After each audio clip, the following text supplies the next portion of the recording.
Ito naman ang aking ampalaya. Pwede na siya. I-harvest ko na to ngayon.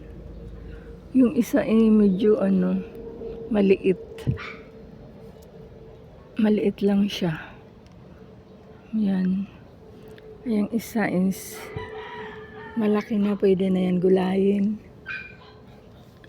Lagyan ko ng munggo. Tapos yung isa, nakatago din siya. Ayan, medyo nagdilaw na siya, parang may hinog. Kaya kukunin ko na siya.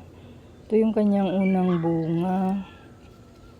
3 piraso.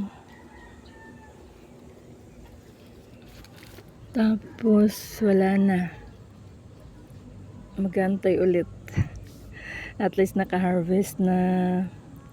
Diba, ang saya lang. Ayan, marami pa naman siyang bulaklak.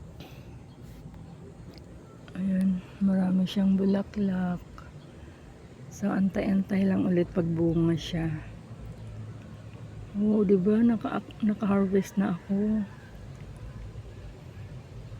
Ang saya lang. Hindi po, thank you.